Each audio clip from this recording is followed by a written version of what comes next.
Pandian store சீரியலில் அடுத்து வர எபிசோடில் நம்ம பாண்டியன், கோமதி, சரவணன், செந்தில்னு சொல்லிட்டு எல்லாருமே கோர்ட்டுக்கு வராங்க. அப்போ ஜட்ஜி இருந்துட்டு பாக்கியத்தை கூப்பிட்டு விசாரிக்கிறாங்க. பாக்கியம் இருந்துட்டு, என் பொண்ணுக்கு நாங்கள் ரொம்பவே கஷ்டப்பட்டு கல்யாணம் பண்ணி வச்சோம்.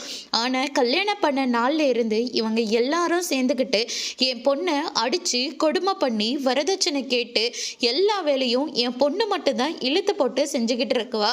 ஆனால் போட்ட நகை பத்தலைன்னு சொல்லிட்டு என் பொண்ணை அடிச்சு கொடுமை பண்ணி வீட்டை விட்டு விரட்டி அடிச்சிட்டாங்க. அதுக்கு அவங்க அண்ணனுங்களே சாட்சி அப்படின்ற மாதிரி நம்ம பாக்கியம் வந்து சொல்லிடுறாங்க. அதுக்கு அடுத்ததா பாண்டியனை கூப்பிட்டு விசாரிக்கிறாங்க. எங்க மனசாட்சிக்கு ஏற்ப அந்த பொண்ணை நாங்கள் எங்க வீட்டு பொண்ணை தான் நாங்கள் பார்த்தோம். நாங்கள் இவங்க சொல்ற மாதிரி எந்த கொடுமையும் நாங்கள் பண்ணலை அப்படின்ற மாதிரி சொல்லிடுறாங்க. அதுக்கு அடுத்ததான் முத்துவேலையும் சக்திவேலையும் கூப்பிட்டு விசாரிக்கிறாங்க.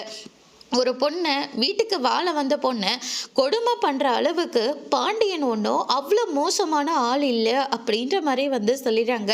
சக்திவேல் இருந்துட்டு என் தங்கச்சி குடும்பம் அவ்வளோ கேவலமான குடும்பம் இல்லை அப்படின்ற மாதிரி சொல்லிடுறாங்க. இதை கேட்டோன்னே சொந்த அண்ணனுங்களே தங்கச்சி குடும்பத்தை பெருமையாக பேசினதுனால எல்லாரையுமே வந்து ரிலீஸ் பண்ணிடுறாங்க.